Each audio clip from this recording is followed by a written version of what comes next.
Okay, I'd like to call to order the Westerly Public Schools School Building Subcommittee meeting for Wednesday, November 12th, 2025. The time is 6 o'clock. Members present are Chris Duhamel, Dr. Garceau, Audrey Fover, Mark McKinnon, Michael Ober, Steve Marone, and myself, Justin Hopkins. We also have with us as guests, part of our professional team, Deb Reading from Downs, Ashley Prester from DBVW, John Scheib from NCA, and Ray Smith from ONG. So we've got all bases covered tonight. First order of business is approval of meeting minutes. You should have all received the minutes from our last meeting. It's been a minute since we've met, so you should have received minutes from our October 8th meeting. And if there are no modifications to these minutes, we'll entertain a motion to approve. So moved. Second. Any further discussion? Hearing none. All those in favor? Aye. Any opposed? None. Okay. Next item on the agenda is public comment. We have no members of the public that are here, so we'll move on to approval of invoices. So as is customary, the first meeting of the month, we have a roster of, let's see, do we? Yes, we have a roster of invoices. And these have been reviewed by the professional team. So I'm going to read these invoices off. If there are any, I'll pause. I'm not going to ask for any questions, but I'll pause. And if anybody has any questions, please bring them up. I'm sure Deb can answer them. And if not, we'll entertain a motion to approve each invoice. So the first one is TSKP invoice number 230601-27 for professional services for State Street on October 31st, 2025 in the amount of $36,678.47. So moved. Second. Okay. All those in favor? Aye. Any opposed? None. Next, DBVW invoice number 2318-27 for professional services for Dunn's Corners and Springbrook through October 31st, 2025 in the amount of $23,321.47. So moved. All those in favor? Aye. Aye. Any opposed? None. Next, ONG Industries application for payment number 14 for State Street Elementary School through October 31st, 2025 in the amount of $1,500,712.18, representing 58% of the total contract bill of the project. So moved. Second. All those in favor? Aye. Aye. Any opposed? None. Prime Consulting, for the record, Kristen Federico is in attendance. Just marking that down so we can make sure that not to call you. Where was I? Prime Consulting Testing and Inspection Services at State Street through October 31st, 2025 in the total amount of $6,564. So moved. Second. All those in favor? Aye. Aye. Any opposed? None. Colliers Project Leaders Commissioning Services at Dunn's Corners, Springbrook, and State Street Schools through October 31st, 2025 in the total amount of $12,307.80, inclusive of invoice number 1111425, Dunn's Corners, $4,356.16, invoice number 1111426, Springbrook in the amount of $4,531.95, and invoice number 1111427 for State Street School in the amount of $3,419.69. Second. All those in favor? Aye. Aye. Any opposed? None. Okay, next, Downs Construction invoices number 26 for OPM services through October 31st, 2025 in the total amount of $22,150, inclusive of Dunn's Corners, $5,900, Springbrook, $5,900, State Street, $10,350. So moved. All those in favor? Aye. Aye. Any opposed? No. Okay, we can pay the bill.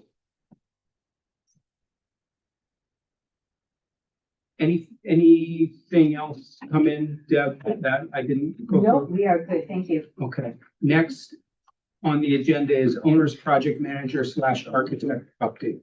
We see what you think, Justin. I'll just note that it was included in the package that came out, our global budget, since we haven't had any approvals at our last meeting, it has not changed. And we are still at a overall contingency of $1,192,470. So with that, Can I just ask a question about Absolutely. that real quick? Just so in the, as part of that total budget surplus, I'm just, the playground number is represented in two different locations. One is under the encumbrage at State Street Elementary School. There's a line item that's pending CO for State Street Elementary School playground in the amount of $475,946.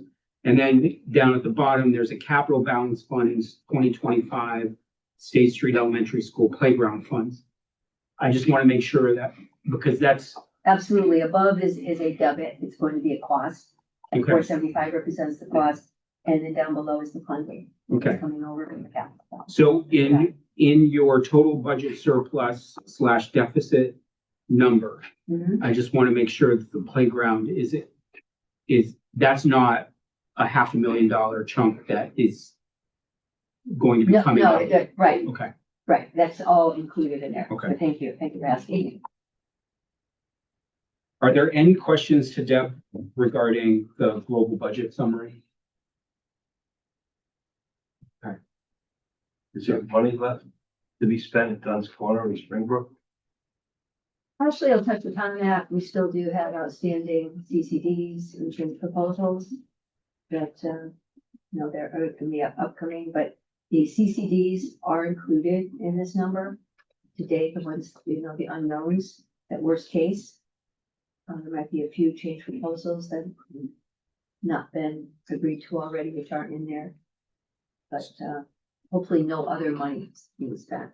So for just, I guess it's the same question, where you have the direct costs and you've shown those encumbrances under the direct cost subtotal, those are already, so what's being represented is that there's about $335,000 in pending change orders for Dunn's Corner that are representative of CCDs that this body has authorized. Those are included in the direct cost subtotal. In other words, you factor that into the line item. Well, they're a line item up under project cost. Yes, The CCDs are right there. We've issued $40,930 for State Street. We're talking about another week tonight, and 334, 708. so those are going in, those are, when we take action on those are not, because you've already included them in the direct cost subtotal. You've already accounted for They'll some move out of budgeting, CCD and they'll go into the. but they actual- won't, they're Oh, already taken out of project contingency from a bookkeeping standpoint. Exactly, yes. Okay. All those debits, all those costs come out of the funding, yes. So in terms of what we, like, first of all, prudent way of assuming it, I'm not questioning that. But if you actually looked at our books right now, where we're reporting a total budget surplus of $1.2 million, that is assuming that we are going to move forward with a $500,000 playground, some pending $41,000 in change orders at State Street, and pending CCDs of $335,000. Well put, Okay. exactly, All right. exactly. That's- So with that 1.1, can I ask what percentage of the work is done at state, what are you guessing? 58%. 58? So we can anticipate further change orders. We can. I think we're getting over the hump on, unforeseens or some of the structural, issues that come up. We're going to talk about it tonight, some duct work. for issues, but I think after that, we're gonna be back into the site once the school comes down, and there's always the unforeseen contagions. But besides that, I think we see a lot of, we're gonna be finishing building. So Good. I think most of those, Good. most of the big unforeseens are out there. But we have worst case allowances assumed for Absolutely. the gremlins that may be in State Street. I don't, So the optimistic view is we're not going to encumber the allowances that are already built into the abatement and demolition costs. Mhm. The reality is we can't count those chickens before we actually start tearing down.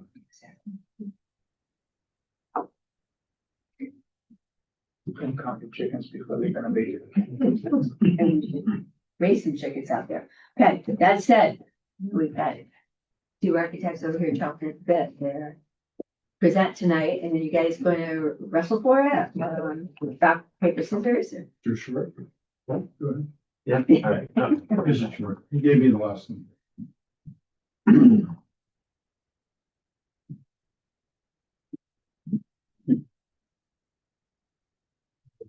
Thank you. All right, so the update of the State Street School, moving along great, really. You see some pictures here that start to reflect the fact that it's moving quickly and looking really excellent. All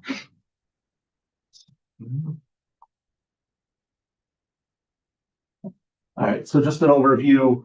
Again, we're current progress November 12th. We're on schedule. Again, that schedule has us to complete phase 1 in late April 2026, and then phase 2 again beginning after everything is moved into the new building, starting July through November, and at the second half of 2026. So again, I always try to use this to orient ourselves to the site.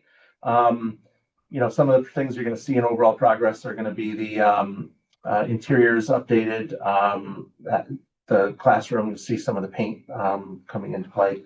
But on the exterior of the building, really you're seeing the siding coming along. These pictures are a week old already, so I imagine there's more siding work done. But yeah,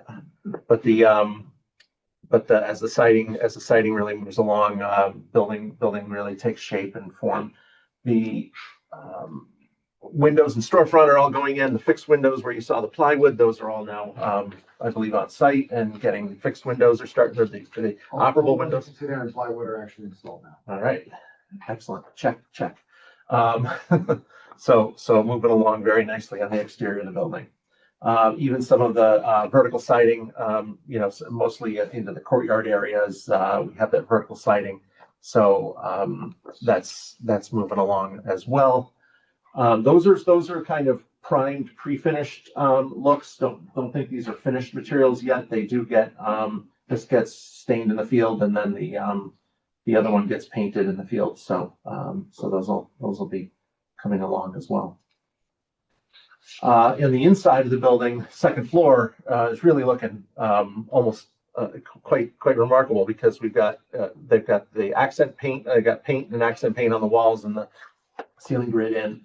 So a lot of those major overhead mechanicals and sprinkler piping and electrical conduit and whatnot are all installed. You get a sense that we have that paperless sheetrock up at the right underneath the roof joists, and then you have between that and this suspended ceiling is all of the normal ductwork and sprinkler piping and electrical conduit and so on that you would have there. In the main entry area, or beyond the main entry area, we've got the skylights, and all of that framing is completed. All the sheetrock is in, paint is on, so it's looking quite complete in some places, especially on the upper level of the building. So to talk about a couple of the change orders that we want to go through this evening. First one references back to CCD number 2. So as Deb was saying, and Deb and Justin were talking about, when a CCD has a revised price that is then submitted, it would become shift over to the change order. So this is one in this case with CCD2, which was that supplemental ventilation to the above ceiling spaces under the gable roofs. That's where we had, I'll just quick refresher of what the substance of it is there's some supply air and return air in each of the three different under gable roof areas. It provides a modicum of CFM of conditioned air to be able to circulate through those spaces and give a little extra temperature and humidity control to those spaces. So with that, the revised, one of the things that was in play was the type of grill or diffuser that was going to be on there, because this is completely out of reach and out of range. And part of the attic space, we found that it could save some money to just go to a wire mesh on the end of the ductwork. So that brought the cost down from the CCD down about $2,700. So PCO 21 revised is now $21,328.62. That's the amount that we're proposing for PCO 23. Sorry, it's PCO 23. So that one would be, that amount would be what would become part of what we're proposing for change order 6. So do we want to go PCO by PCO, or do we want to vote when I have a slide that outlines the draft of change order 6. So I guess, do we want to act on each one? Why don't you just go through them? And Okay. if we have any questions. Okay. So next is closely associated with that was the idea that we would provide these access panels to each of those three areas. So again, the B1, the B2, and the A areas, each one would have its own access panel so that you could put a ladder up in the room, remove ceiling tiles and possibly some grid, and go up and access that area. So in each of those three areas, we selected in B2 and A, they're huddle rooms. So that way it's not like right out in the middle of a corridor, nor is it in a classroom. It's a room that somebody could easily come, close it off and say, okay, we need to get up into the attic here. Put a ladder in there, and it can be a controlled, contained space. And that's what we have for the B2 area and the A area. In B1, we did just a wall access panel. There's a ladder that comes up from the second floor into a mechanical mezzanine that is over the gym. That has some equipment in it, but the intent here is a wall panel that takes you out into those above. You can get in, take a look. Couple of things about the details on these. These were all reviewed and everything with Chief Mackey, but we would have a sign on each one saying that, storage of any kind is prohibited beyond this point. This is only for access and observation when immediately necessary. We do have that heat trace element up there. The idea was to be able to access and take a look if they ever needed to see in there. And again, there's no operable mechanical parts up here. There are some valves, or there are some things over the B2 area near some of the ductwork that allows.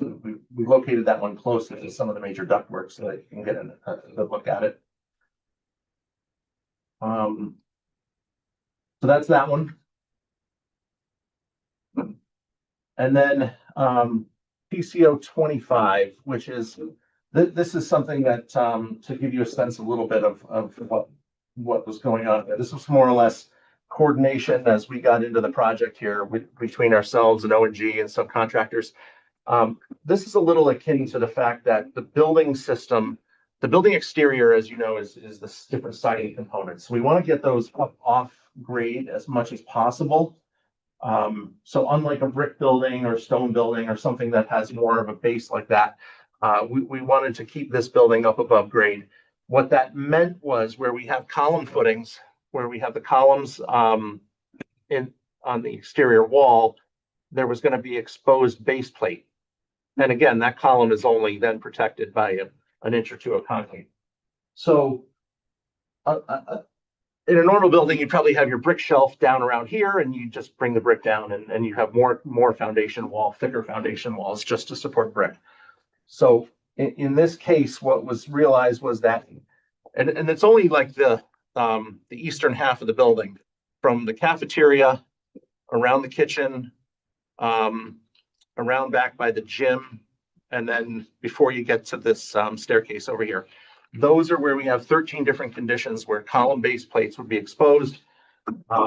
We reviewed that with the structural engineer, talked about it with O&G, and came up with a system where we're just going to have to provide reinforced concrete, an extension of the foundation wall effectively. We're going to reinforce it in three dimensions, basically. So it's going to be held vertically in place by all the reinforcing. It's going to be obviously fastened to the wall, and it's going to be anywhere from 3 feet to 4 feet long to make sure it's covering the full extent of the base plate. So multiply that times 13, though. That's the problem. Is it's got reinforcing steel, it's got concrete, it's got dry pack grout in here. So fairly labor intensive. Got to bring concrete around to 13 different locations. So that pricing came in $36,850. So that's these have all been reviewed for O&G provided all the backup and breakdown of labor and materials. All of it's been reviewed and is in accordance with expected material rates and so on. So taking a look at proposed change order 6, grand total $60,166.62. Again, this is where CCD2 converts to a change order at the sum of $21,328, $1,988 for the access panels, and then the $36,850. Also started putting some of the math on here so you can see it. Previously encumbered change orders $223,790.22. Adding the $60,000, this gives you a sense of where after change, when and if change order 6 is approved, that brings us up to $283,956.84. And then we start talking about additional CCDs or future change orders and things like the playground and whatnot. So are there any questions then on proposed change order 6? Any questions from the building committee? Just on the plate, hiding the plate, embedding it into new concrete. There's no other way to cover that. Right. I know we did look at a number of ways. Every other way could, if we tried to just bring the wood framing down or just cover it with more, if we tried to bring the whole wall down, well, you start to get into the problem we were trying to avoid in the first place by bringing it all up. If we tried to cover it with a concrete block or a brick or something like that, we were thinking that you're still going to need some section of foundation wall to support it on, or like a stainless steel angle, something like that. Thought of like just doing a heavy parge coat of the concrete, just spraying something on there, but it's not going to last. Everything else is not going to last. We wanted to make sure that whatever we're proposing as a solution for this matches the longevity of the entire building. So this was the most durable solution that we could come up with. Okay, thanks. All right. Any other questions? I guess just so for the explanation for the rest of the group, the concrete that you're putting on is going to be proud of the finish, or is it? No, it will. This is only 3 inches thick, and so far this wall's out about 4.5 inches. So it's going to be covered by the wall. In fact, there's a piece of flashing. This is an older picture. but there's a piece of flashing that covers that. So the flashing will actually have a drip edge that will be out in front of the concrete. So that's kind of why the detail has, like, we pour concrete, but then we dry pack we dry pack some grout in here as well. So that way, and then you can see the building. It's hard to see, of course, but the, inch or inch and a half that the building still sticks out over it. So you're not going to have rain coming down and resting on top of that concrete. And the structural engineers, fine with inch and a half of cover, over the rebar with the concrete. Yeah, they have inch and a half cover on the rebar. That's, yeah, these details are by E2, the structural engineer. Okay, any other questions? So you're looking for a formal approval of change order number 6 in the amount of $60,166.62. Correct. So moved. Second. Any further discussion? Hearing none, all those in favor? Aye. Any opposed? So now CCD 3. RFI was brought up, and brought to the attention of the design team, where I'll try to explain this. And this is the section of the building, the B2 area of the building. I know that this is a diagram. I'll try to give you a sense of what this is showing. This is a diagram if we were to, like, slice the gabled roof off and look down on the roof trusses and the ductwork. The major rooftop equipment is located behind the end of this gable wall here at the east end. Oh, geez, I'm sorry. At the east end of the gable end of the B2 section of the building. So let me go back to the plan here and we're talking right around here, this whole area. More or less, you have the cafeteria here, the kindergarten classrooms there. So, and then there's this stair 3, that's located there, and that comes into play when we start looking at the different solutions for this. So what you see in this little white box here is the end of the stair, and then the main duct in question is a supply and return that comes from a unit on the roof here, and now ultimately travels all the way over to the A section of the building. So it comes through here and then goes across kind of the near where the main mural and open stair and all that's going to be, and then eventually makes it over into the A section of the building. So with that said, these ducts were brought out and terminated just shy of a wall in this location here. The wall is a shear wall. There's a little piece you can start to see the cross bracing on the wall there. So the problem is we can't just run these 2 giant ducts through the shear wall. They are shown that way.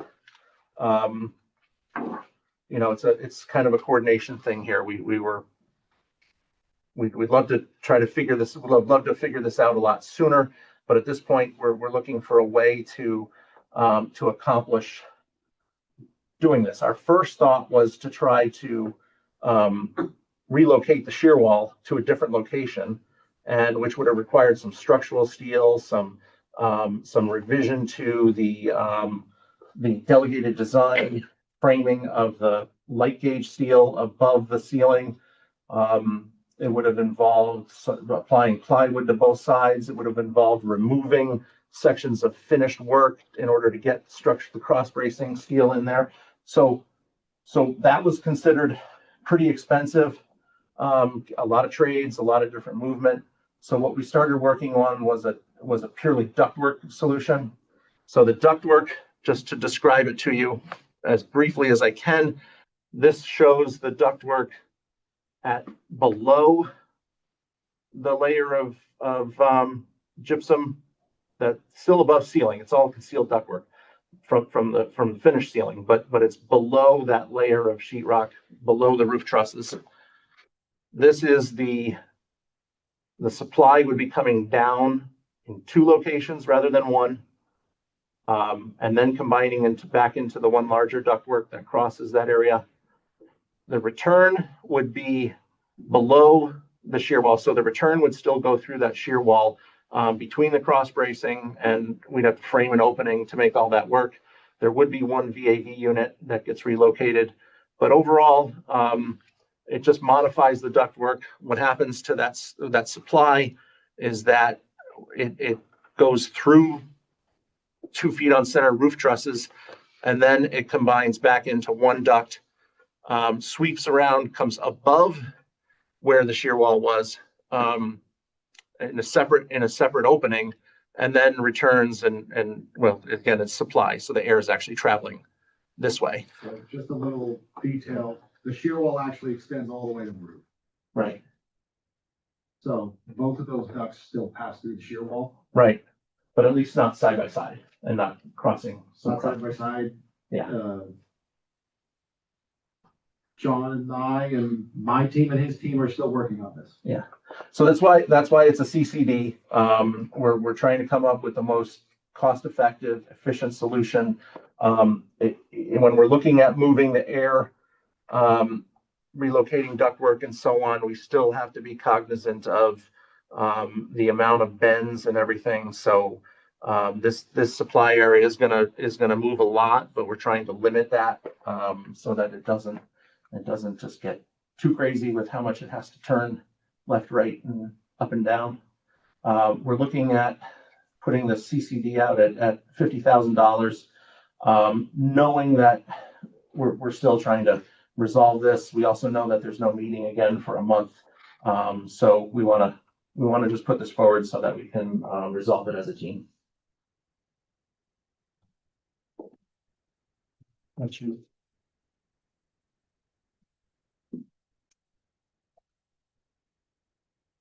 So a portion of this, so where do we get the $50,000?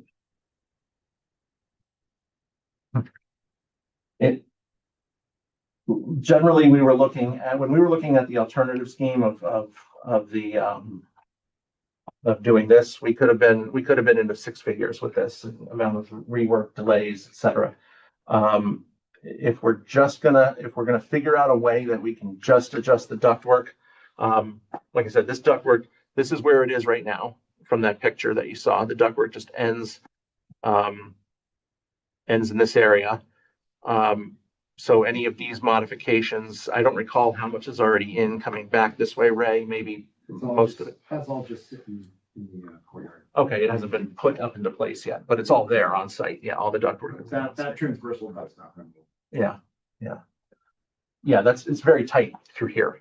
Everything that we've got coming through that side of the building is pretty tight. So it's all kind of in here, how it gets revised.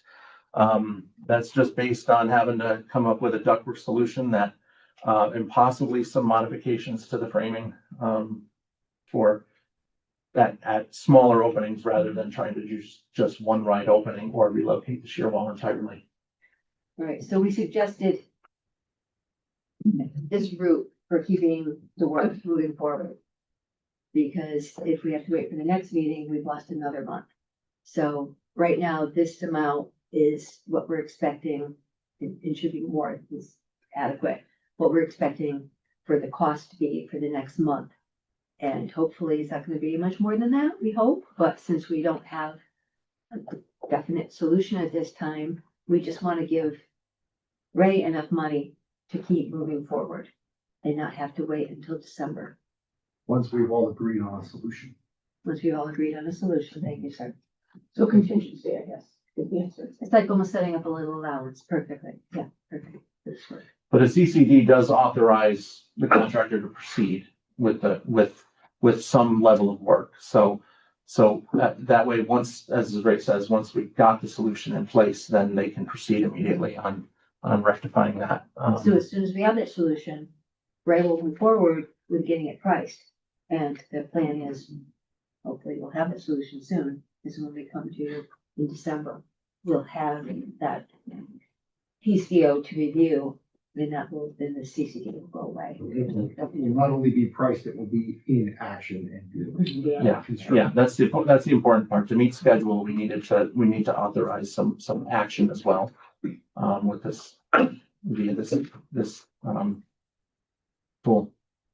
So if you can split a riser in two, a supply riser, in other words, you're coming in high, splitting your duct coming in. into two smaller openings to go down, Yep. and then reconnecting that into a larger, back to one duct. Mhm. Why can't you do that through the shear wall? The stud spacing is different. Yeah, I think we have 16-inch studs in the shear wall, right? The trusses are 20. So I can't, sorry to get a little technical. Yeah. I can't, is the shear wall light gauge metal frame shear wall, or is it a structural shear wall, meaning cross brace? It's light gauge metal. So I can't make like a moment frame within that. We thought of that too. Yes, we thought of doing moment frames as well and eliminating a cross brace. The moment frame on both of these columns needs to transfer all the way down to the footing. And the engineers realized that footing is not sufficient to handle the moment frame, the transfer of load.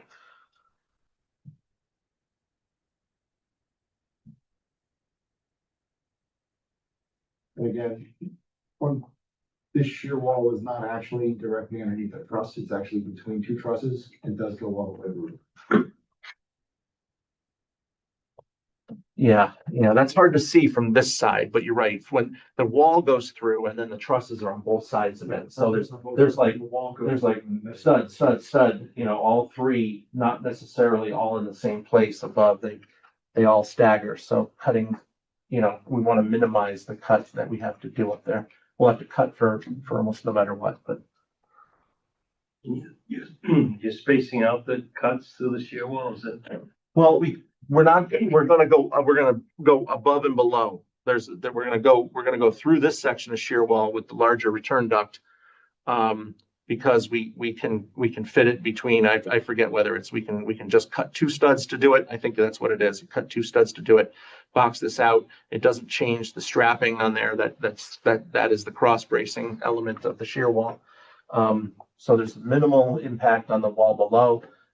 It's just, I think, getting the supply duct through the upper part that we need to review a little bit in more detail with LG here. I'm sorry, to keep asking these questions. And Yeah, no, please. It's a more costly option to basically make this like a fire treated plywood on both sides of the wall. I mean, that. We already have, oh, you're saying to replace all the cross bracing with fire treated plywood? It's just strapping, right? Yeah, but it does serve the sheer purpose. Yeah. So does basically a laminated plywood on the. Yeah, we were talking about that for when we did this section. If we were looking at changing the wall, we would have done mostly plywood here. There would be some revisions to the stud wall. The other solution was to go into the stairwell and rework that wall. For shear, not for ductwork. Because we don't want to run ductwork through the stair. We can't run the ductwork. And then that would basically free up that wall and blow as big a hole as we want through it. Yeah. Also, I don't want to, if we change the shear wall in terms of whether it's strapping or plywood, one of the things that we're also trying to, both ONG and the design team are being cognizant of, is that was all delegated design. All the light gauge metal framing was all delegated design.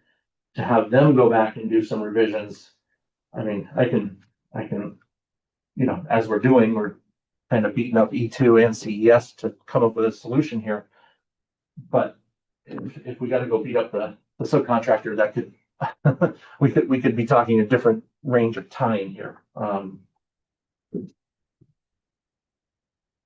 Okay, well, the work needs to be done.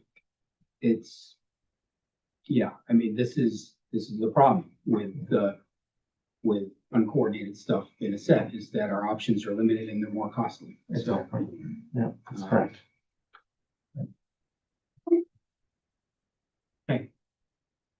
I don't see any other.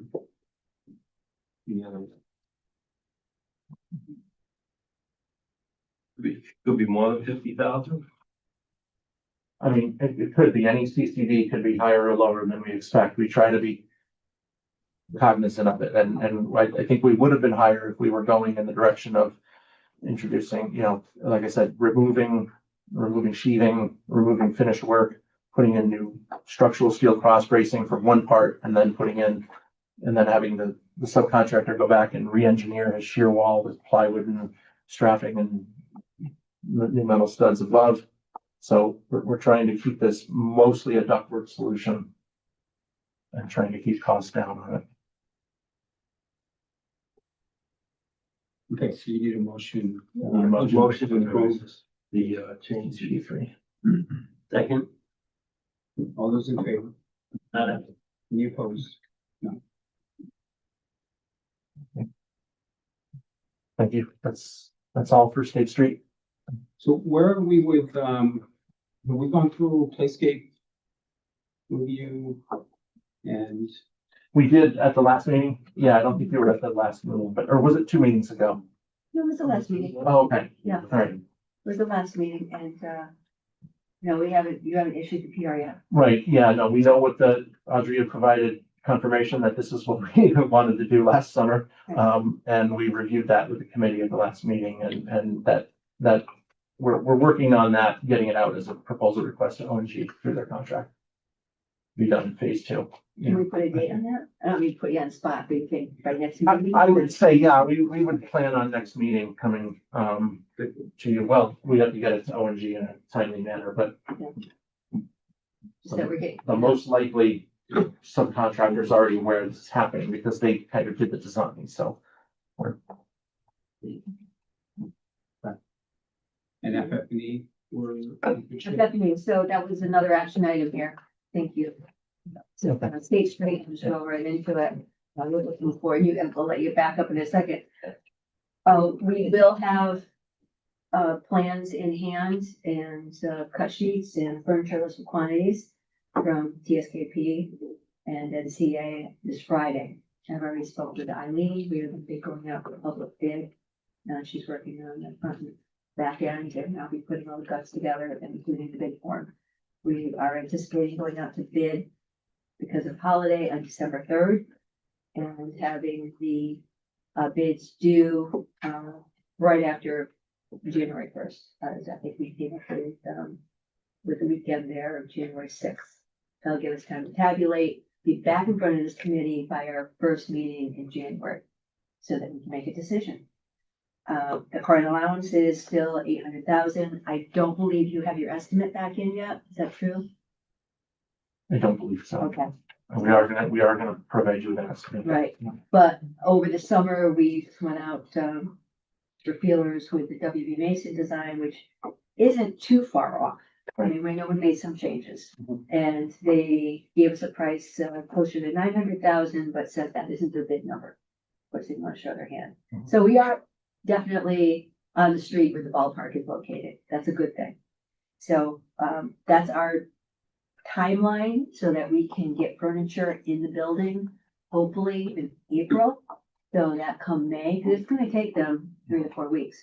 Hopefully by May, you can start having your teachers move over into the building, Audrey, in a nice, slow, planned process instead of a mad rush at the end of June, trying to get out of the building before the wrecking ball hits. So that's where we're at right now. Just looking for the SBC to approve that we can go out for the RFP. Yes, I mean, I guess the point here is any week that we can save after students get, every week sooner that we can start You start working, abating the exactly. building Yeah. is a week earlier in the fall that we have a full and active site. And having just gone through this in Newport, it is crazy to try to get out of a building that fast. And you know, if you're gonna move They moved over the summer, so of course they didn't need what they were teaching, but if you're still in process, we can't expect people to move over and not have somewhere to put things. They need a desk, they need cabinets, they need shelving. So this way, everything will be there. They can just move over what they're not using at the time and then plan the rest for the last days. Is there a plan in the district to allow the teachers that time? Yes, right now, we, working with Mark, the teachers are aware at a meeting we had, Thursday, that they're going to pack up their beginning curriculum materials from the first half of the year in January. Those are going to go to an empty classroom within the building, ready to move, at least when you're ready to receive them at the new build. And then we'll give them the time again around the end of March to pack up the third quarter of instructional materials. And then, of course, that last bit will go over, and that might be a little messy, but we've got, She's like, got a "Big plan." deal." She's got this all figured out. The first, second, third way, just, And yeah. maybe they give you another building. Yeah, exactly. So right now it all looks good, but maybe we do have to get that bit out there. So that's the plan. And you have any other update? I'm sorry, I didn't mean to steal the thunder. No, absolutely not. No, Yeah. no, you probably have more in place. So I know they've been working diligently on it. Yeah. Get everything done on Friday. Eileen is on board. We can't go out to the MPA as we did with Dunn's in Springbrook because the threshold is $150,000. Or we would just go out through that method, but Is that a westerly threshold? or is no, that it's actually the MPA guideline for, I forgot they changed the number on that. It's no longer 507, but, 494. yeah. Of course you would remember it. I was talking about it on the project. Yeah, they changed the number. So, yeah, unfortunately, we can't just go out that way, but, And technology, sorry. technology. Put you on the spot. Yes, I think we have a good hold on what we need. We've got information on the PA system. It all seems on the up and up. It's what we were looking for. Okay, great. A lot of information I have to dig through, but I think we're on the same page. Okay, I just need Mike to formally say as such. all right. Okay, we'll go with that. And things like smart boards, network. Smart Secure. boards, right, Mike's gonna put a whole list together for us for that. From preliminary conversations, it sounds like he wants to bring over the server and that type of Yes. equipment. So we're not looking to get all that new equipment, but he'll have to tell us about racks if he's gonna need any. And he'll get all the smart boards and all that, but, So I guess my question. The advice is, if we have like things like smart boards in our budget, in a technology budget, I think, and we're going to get reimbursed on those, we should probably buy new smart boards for State Street, take what's best of the rest at the existing State Street to supplement. We don't. else. You don't have it. How did I? I should have known that. Well, you I have one was up. in a cloud, right? Yeah, we have two. Oh, Two Yeah. on wheels. On These wheels. are Walmart, Oh, right. they're different. Yeah. But Mike is aware that we can order now and we can hold the merchandise at State Street because he was worried a little bit about lead time. So we have room to store it. So his plan was to order. right. I was only a State Street parent for 9 years and I can't even go it. I do, and we're talking, because we need to start having meetings with Mike. I just want to make sure we go through the right process of procurement so that we can make sure it goes through the project funds. Right. Because I don't want him to have to be paying that out of this technology fund. So we have money, so we'll make sure we're using it. Okay. And that said, we actually have some money still, done since Springbrook to spend on technology. Yeah, there's some missing, not missing, it's just they haven't been installed yet, monitors and a few other things that they need to put in. Any other questions for State Street?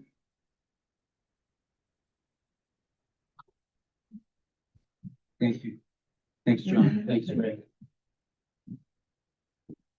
We're assuming, moving on now, right? Okay. It's all yours.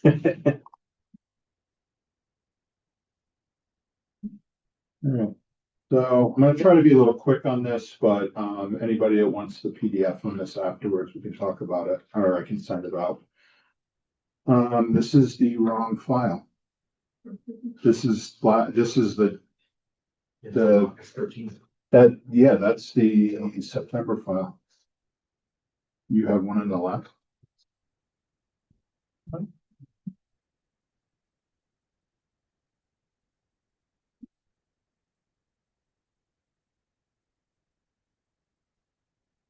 Actually, just had a coronary, Yeah, let's try this one. I have two, so. 2 coronary. Two corners, yeah. Sorry. What is that? We'll play the intermission music.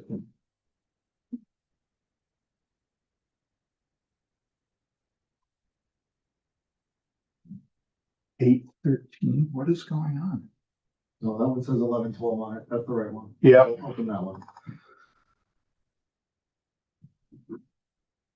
Oh, boy.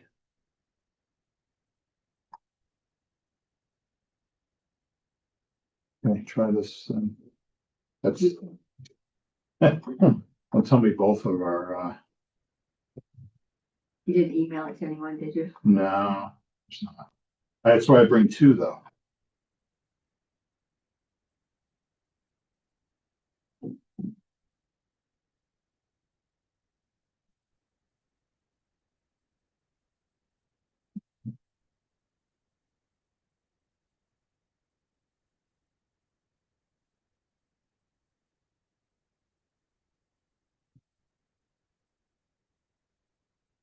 I'll be doing this, improv.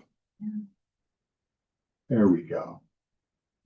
It still says August. No, it's the right file. It's not the right file, so I'm gonna do it improv. Okay. You can just close that. All right, so what we wanted to talk about was,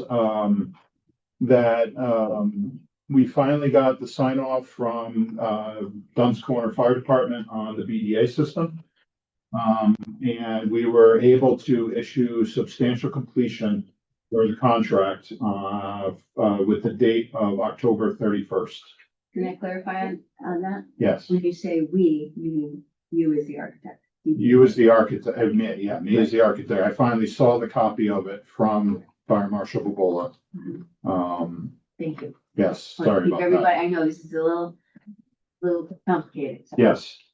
So we had all of our certifications. These were the certifications we were looking at the end of August. There was a couple things on the BDA, which was the radio system that delayed the fire department from signing off on the fire, entire, right? on the fire alarm and the BDA. There was no safety issues from the school perspective. EDA for everyone, bi-directional amplifier, radio frequencies inside the building, so. Sorry. Bring. Yeah. When was it retested?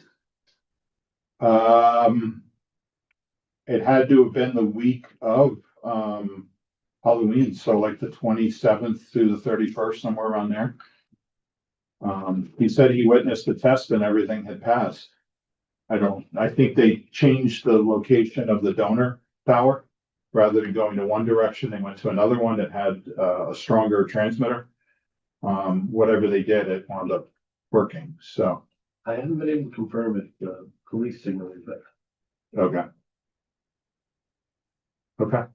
Well, the good thing is that, with the substantial completion form, we issued the monetized punch list, which, was dated on September 18th, which was, if you remember, September 19th was the deadline to fix all the major things from August that we were talking to, Tower. In that, we had a monetized punch list of about 1.2 million. Which included items such as all the closeout documents, which is what we're gonna talk to you about a little bit tonight. Fortunately, I don't have slides, sorry. But essentially, now what we're looking for, I mean, basically, the substantial completion from the architect and engineering perspective, they met the requirements of the contract.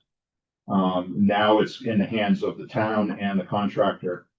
To then evaluate if they, want to sign it. So I don't know if at this point we want to talk about anything. Sure, go ahead. Okay, You want me to run through some concerns here? yeah, Okay, and yeah, absolutely. I know, I had an opportunity to talk with Dr. Garza and with Justin and with Sean Lacey about this. But what signing the substantial completion form, which gets signed by Ashley, and he's absolutely right, as the architect, he had no other reason to hold back on it. That doesn't mean that we have to sign it at this point if we have concerns.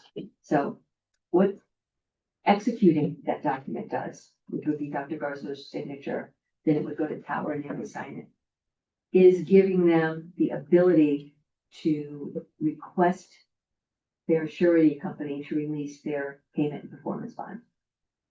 That right there is a big concern for me, because they have not been able to provide certified payroll documents and lien waivers since July.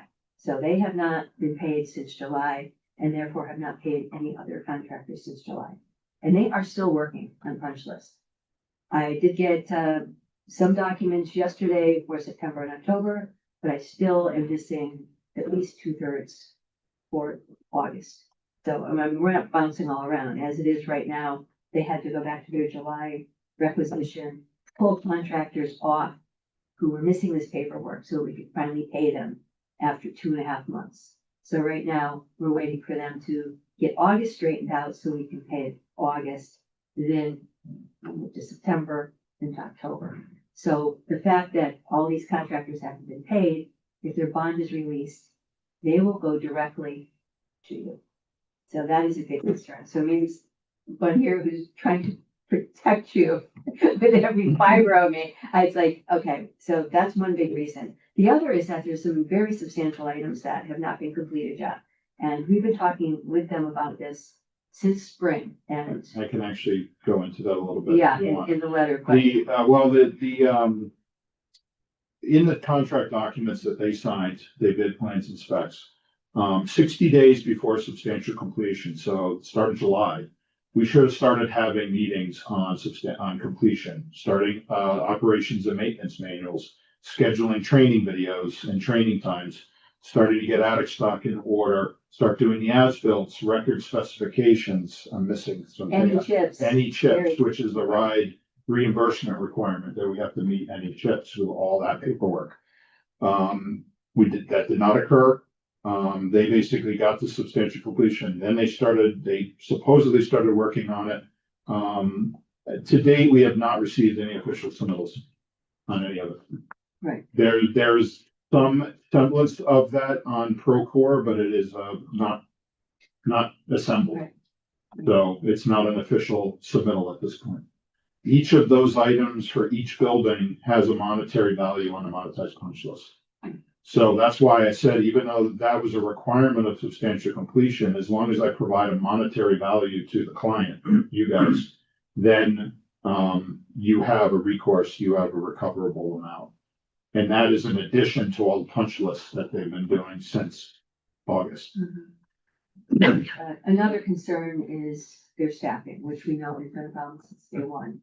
They have, since August, lost their senior project manager. He's no longer with them. Their superintendent, who was at Dunn's Corner, who did a very good job. He has since moved on. I'm actually working with him on a project in Providence. And they really don't have anyone who's been with the project from the beginning. Like Josh is project kind manager. of trying to act Yeah. on the whole company's Yeah. behalf, but he's Usually- also. Yeah, usually a somewhere project manager sits down and does close out, and they know that project from beginning to end. They've been aware of all these requirements, and they're able to sit down and put this together. And Josh has actually moving. He's to another project. moving on as So well, yeah. there's no one being staffed over there, so it's another big concern about, and we've been just pushing and pushing. We finally got them to hold their project closeout conference 2 weeks ago. And that was probably a meeting we should have had June. 4 June or or July. 5 months ago, Yeah. because it was really an informational session for them on what they needed to do. And they already should be almost there, if not there. So they are supposedly working on things. We haven't seen much, but I don't see that they are substantially complete and in a position that would, make you feel easy signing off on that form. I think that right now it's leaving yourselves open to liability. I mean, any chips, if we don't get that information, is gonna be an issue with trying to get reimbursed by RIDE. So it's a costly problem right there. Yeah. What is okay, so what is the risk? Like all the elements of risk that you've just identified to me sound like we have legal recourse if we don't get satisfactory results. We've had a building that has passed inspection and the owner has had beneficial use since the start of the school year. The substantial completion certificate basically is the establishment of a warranty period, among other things, like you just mentioned. Absolutely. Correct. Withholding a certificate of substantial completion has risks on the other side for the owner as well. If we've been occupying a building now for 2 months, 2+ months, and are not going to sign a certificate that says that the architect has signed off on, the building officials have signed off on, and we've been using the building. So if we had serious concerns about substantial completion to the point where we were putting students in the building, I think there's a risk to the owner not signing this. We did have a temporary C of O, which is how the students were allowed in the Right. building. Has it turned into a final seal? I asked that question to Dave Murphy either today or yesterday. I did not get a response yet. I assumed he was out on sites. I'm just asking him if there's anything else he needs from us to get that. It is actually the contractor's responsibility to chase that, but at this point, we just want to. So Yeah, you mentioned that the punch list has about $1.2 million there on. so So that includes all the O&Ms. So the way that this works is, you issue a certificate, what's called a certificate of substantial completion, which is a contractual item that basically initiates a warranty period. There's language in it that says that everything that's on the punch list, the warranty commences for the entire project exclusive of the punch list. The warranty period on punch list items commences on the date of final acceptance, which is whatever arbitrary date or final payment. So my question to you is, there's $1.2 million on the punch list. How much is outstanding in the requisition? It, as of the end of August, which is the last requisition that this SBC had certified, it was 1.8. We had seen a pencil rec for September, never seen a final rec. We have not seen October, and we're now middle of November. And have we released retainage or drawn down retainage? No, that's another, I mean, with the issuance of the monetized punch list and substantial completion by contract, the remaining value should be what that monetized value is. Right. We've So, not received any requests either to. so there's $1.8 million left to pay the contractor. That includes retainage? That includes the retainage right now, yes. So Right. when if you sign a substantial completion, it would at least be a $500,000 to $600,000 check to them if they did nothing else. So the question is there enough money withheld in the punch list to cover us in the event that, I mean, I think there's a host of legal options that the owner has if a contractor walks. Correct. And if reimbursement is jeopardized based due to the negligence of the contractor doing the work, I think that there's legal recourse on behalf of the owner. There should be. You're right. There should Well, be. I'm not a lawyer, you're not a lawyer, No, but there should. No, We're not withholding 35% of the money right now. Right. We're holding like You're 9 right to about that. 10%. I guess my biggest concern is the bond right now, considering I've gotten a request, honestly, from over a dozen other contractors for a copy of their bond. So. I mean, we certainly have the right to speak with their bond company and bring it to their attention so that they know ahead of time, but. So we have a number of outstanding items that have to be addressed. Work that has to be performed, documents that have to be provided. if we were to sign off and release the money, what's to say, I mean, other than pursuing legal recourse, but what's to say that this work is actually gonna get done? That's What why other you hold leverage do enough, we have? that's why you hold enough money. I mean, my concern is that I'm trying to keep us out of a legal avenue. here. As are we, yeah. And my suspicion is that if we've been using a building going on 3 months now and are not issuing a substantial completion Mhm, certificate, then we're already kind of treading in that water. mhm.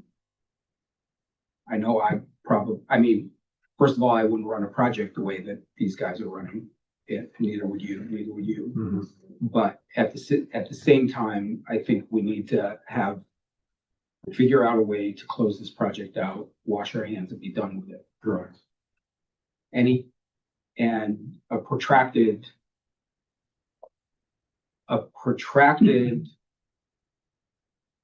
closeout that legal threats and potential legal action is, I don't think, to the benefit of the contractor, it's not to the benefit of the owner.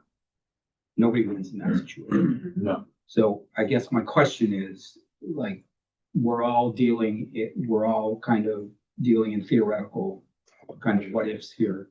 I mean, there has to be a commitment by the contractor to close this stuff out. they have stated that they have performed, and completed 99% of the punch list.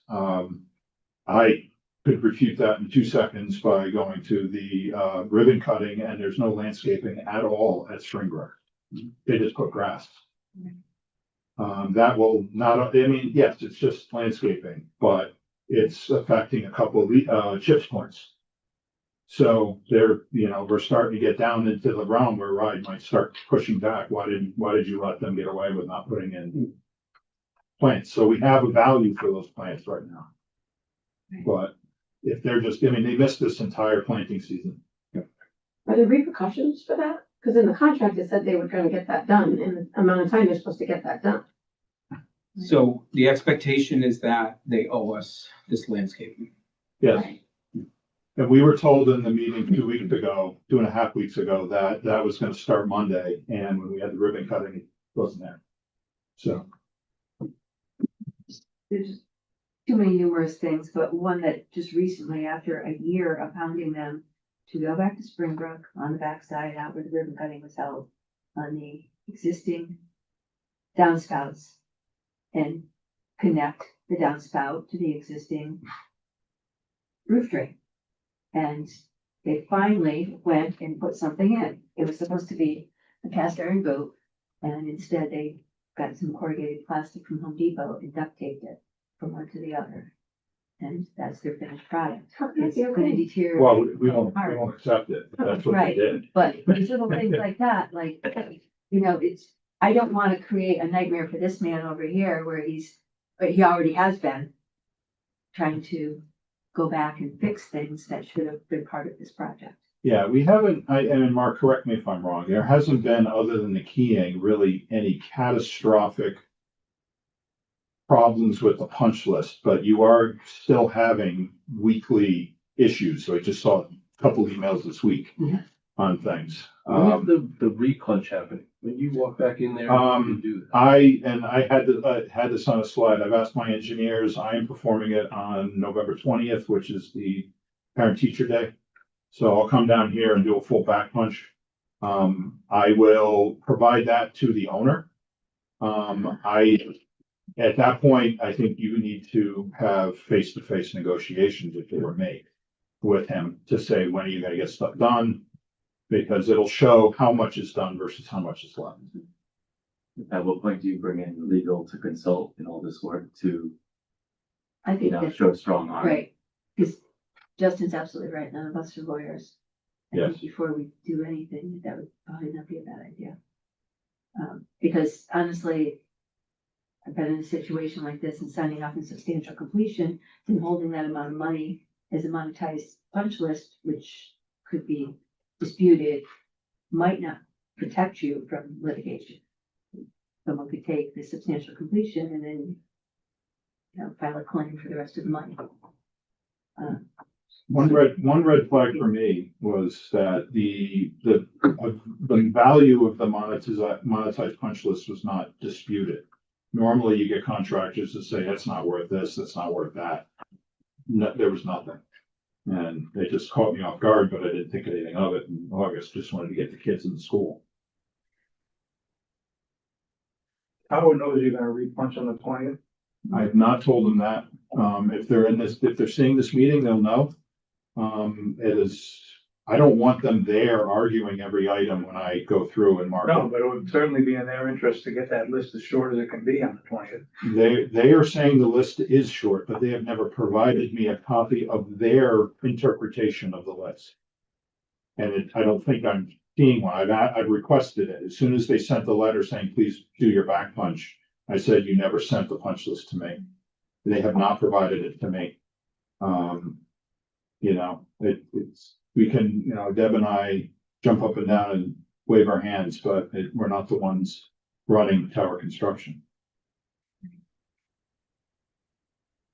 But it's not just what's left on the punch list, it's what's also been done that may not be done correctly. Exactly. Well, yeah, I mean, there's a value there that when I said the boots weren't put on there, they have a value of the cast iron, and therefore you should have enough to get the right thing. But it's an incredibly time-consuming process if you have to have other people do it. Right. And expensive. Yes. And, because, you get a contractor just to come in and put, 5 cast iron boots in, the cost isn't gonna be the same cost as if they had their contractor do it. Yeah, and Mark's team doesn't have the available bandwidth to fix the punch list. There is over 1,500 items. They shouldn't have to. No, And this is on behalf of the taxpayers in the community of Westerly. Right. yes. So Justin, did you say there's another marker beyond substantial completion? Well, Final closeout or final? yeah, I mean, yes, the punch list typically gets attached to substantial or at least referenced. And I'm gonna go from memory here. There are sections, it's an AIA document. Mhm. Certificate of substantial completion commences on this date. Whatever date the actual certificate is, you backdate it to when the date of, typically it's beneficial use, which would be the first day of school. I think, because we were working right up to the end or whatever Yes. the week before was. Once you agree on that date, that's when the owner takes control of the subject property. But also it's the commencement of the warranty period for the entire project. But there's language in that section of the certificate that says the warranty period commences on this date, September 6th or whatever, with the exception of the following items. And you would typically just reference project punch list dated September 3rd. The commencement of the warranty period on those items that are in the punch list that commences on the date of final acceptance or final payment.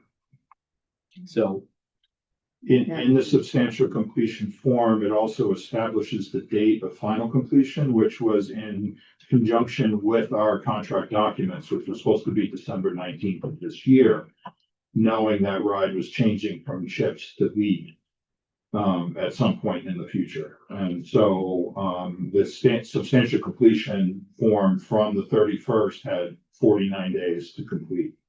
So the Friday before Christmas. And in both Deb and my professional opinion, they're nowhere close to hitting that. Right. Substantial completion was August 22nd. It was supposed to be the 22nd, yes. And I understand, Justin, the term beneficial use is a legal term, but they did not meet the terms of substantial completion in our professional judgment because we didn't have the letters from the fire marshal. Right. no, I get it. at the time. Right. And its final completion is December 19th. So That's All right, what was well, made. it sounds like we need to schedule the meeting.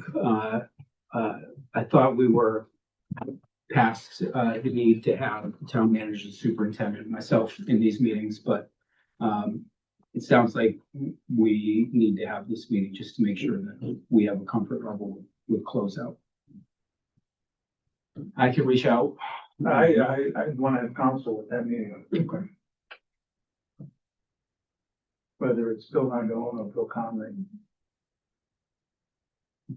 If in the meantime, if you'd like me to reach out, or anyone could, but if you'd like me to reach out to the bond company. And I was thinking of just getting their process, if they are asked to release the bond. Usually, almost always, I've gotten some type of letter as the owner, or you would get one saying, have they completed the project? Have there been any issues? And you get to give your feedback on that. I just want to make sure that that's how they're going to be handling it on this project. I don't want to see the subcontractors going unpaid. Vendors waiting on payment because the bond hasn't been released. That'll be damned if I'm gonna sign off on it if work isn't done.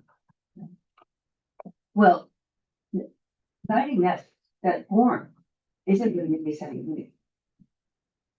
I want to make that quite clear. That doesn't release any money.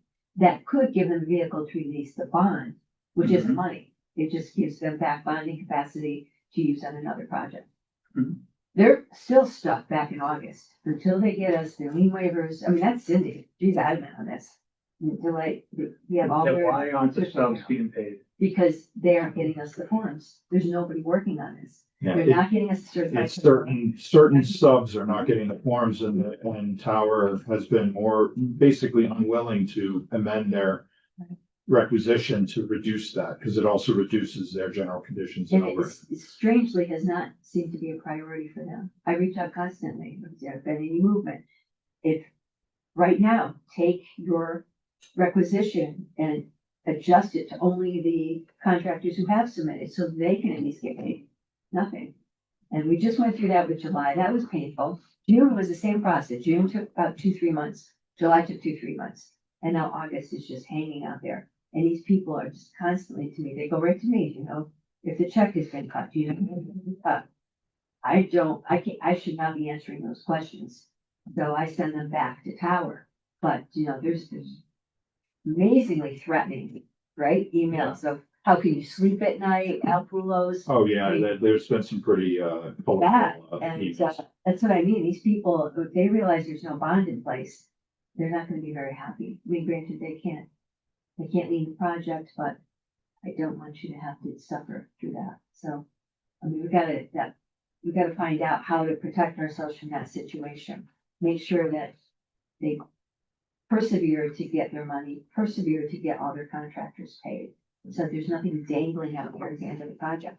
There's also all of the CCDs that, John was hinting to. You convert the CCDs when they're done to change orders for one final change order. We've gotten, I reviewed 15 Monday and Tuesday, and a bunch of them were CCDs. The ones that weren't, I mean, there's still a few $100,000 in there. Some of it, again, most of it's accounted for in debts, but there is some stuff outside that. Right. So And they did send a few over that had already been rejected, right? they were asking, why, what's the status? And I said, I rejected this in June. And, we're Yeah. revising, resubmit. Yeah. Just didn't have it tracked right. No. And I can provide you any of that information if you want to see the full trail of all of those change orders, including all the previous ones that you don't see. I can provide all that to the town. It's part of our contractual obligation to you to provide all those documents. Okay, Sorry, Justin, I keep bringing bad news. Mark, we'll huddle, bring Sean into the loop. I'll place a call to Al, tell him what our intention is, and, I just don't know when we're gonna be able to meet. It's gonna have to be a couple weeks out, probably. Yeah, if it's possible, before Thanksgiving, would give us more, kind of, pressure on them to do it sooner rather than later, but also I am away for a week and a half after Thanksgiving, but I will find representation for that meeting. It'll be Ed for that meeting. And I'll keep you guys updated. Anything comes through. In the meantime, can we get that PCO log? I can give you the log, yeah, tomorrow. I could give you, do you want the entire set of files, every single one, all the correspondence? Not really. I don't believe you, there's 115 want of the them. log. I'll give you the log. Yep. I just ran one yesterday and I updated it again today. Okay. So, We were effusive in our praise for the work that was done in both of those ribbon cuttings. There's been a lot of really good work done there. And then within days, I'm seeing in emails, our words being used against us yes, to talk about, what a terrific job has been done. So again, there's been a lot of really good work done. We just want this closed out and closed out correctly. Exactly. Well, this is a very important part of the project. And it's information that we really can't duplicate. I mean, any chips must come from them. And the O&Ms must come from their subs and be put together. And you're saying the chips, if that's not addressed, that puts us at risk for the reimbursement? Yes. there's a checkbox and then Wright asks the architect to sign a form saying, that this chips has been met and this is accurate information. If we don't have that, we don't sign it, they can't check the box. I've never seen a project not get funded, but I don't want to be.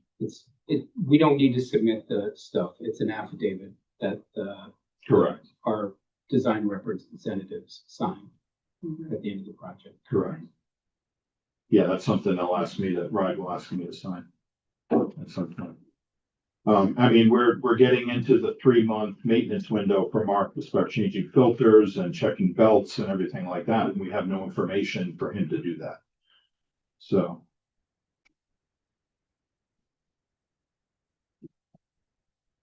These are all standard closeout items. And it's just the insight I'm getting and, that there's just nobody to do it. There seems to be no progress done.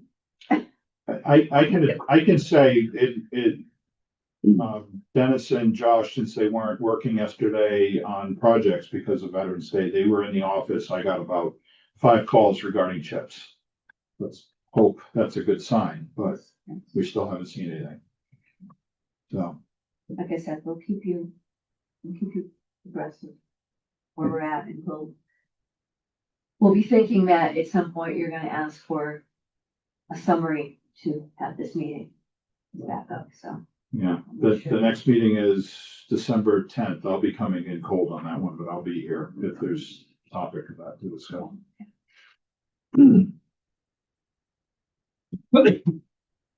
Okay, so what's the bad news? You have $1.8 million in your coffers right now. No, I don't want to say. That wasn't an invitation. No, I know. I wish I could come back and say it's, there's good news. I mean, the kids are using the building, We honestly have persevered to try to keep this from happening. It's not the worst thing. Kids got into school on time, and overall, they look great. Yeah. But there's just, And work that and hasn't they're, been done, there's work that's not done right, and there's all this closeout, and then there's the bond issue, so. Yeah. Um, and there's also, there's been a very aggressive combative situation and we haven't even gone that route, with this closeout. We just say, just finish. What can we Just do? get What us can we done. help you with? Yeah, Here you go, here's what you need to do. yeah. And honestly, these are in the contract document Right, as we got a path forward. Yeah. Let's move on. Thank you. Anything else? Any other questions? Next item on the agenda is capital projects update.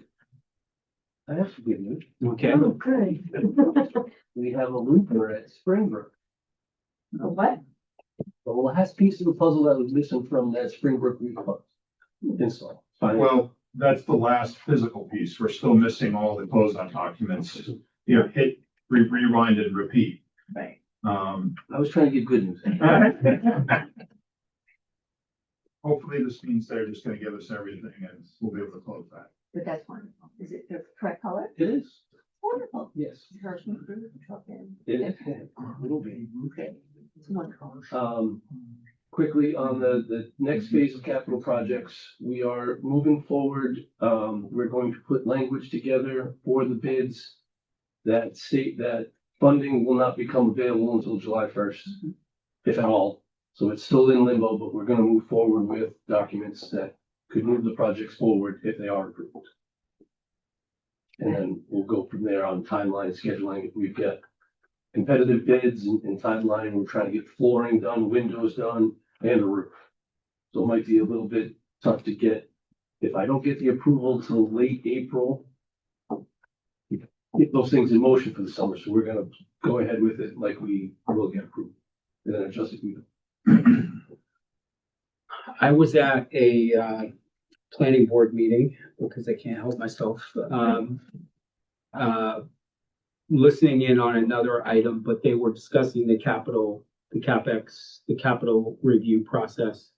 And I took the opportunity just to tell the planning board, you know, what the recent stage 2 application approval, what the intent of, you know, look, the projects being put forth on behalf of the school, the school district. The intention is for getting reimbursement. So these are all projects that have been vetted and has another layer of review at the building committee level, just to kind of prep. My suspicion is that there's a lot of new members on that particular board. They may be a little bit more immersive in their review of capital projects. So I wanted to take the opportunity just to let them know that other people have their eyes on it and recommendations for it, in case there are any questions. If there were questions, what is the formal way to get the answers to them? Right. I think did one of the, Public hearing, right? yeah. Okay. Yeah. So to be continued on that, Mark. Yeah. Any other questions to Mark? So I presume as we kind of go through the winter months, you'll be staging some of these for review or advice, all that stuff. Okay. Okay, so upcoming meetings. Obviously, unless you guys want to, I'm assuming that we're not going to meet on the 26th, the day before Thanksgiving. That Wednesday evening, probably not. Okay. So we will have a meeting on December 10th and not on December 24th. However, if things come up, if there are emergencies and we need to convene, that I guess the same rules that have always been applicable. If we need to gather people for a quick approval on something, just keep alert for that. So we will plan on in January, you know, through these winter months, if we're closed out, if we reach resolution on Springbrook and Duns and State Street is going smoothly, we may kind of we'll go on a month-by-month basis about whether or not we'll toggle that second meeting of the month. But I would, for planning purposes, I would assume that starting January, we'll meet twice a month unless determined otherwise. Any questions on that? Any other next steps that you guys want to see? Okay. So we'll move on. We do not have any public comment unless you guys want to address us. So with that, anything else for the good of the order? All right. Does anybody want to make a motion to adjourn? All those in favor? Aye. Thank you.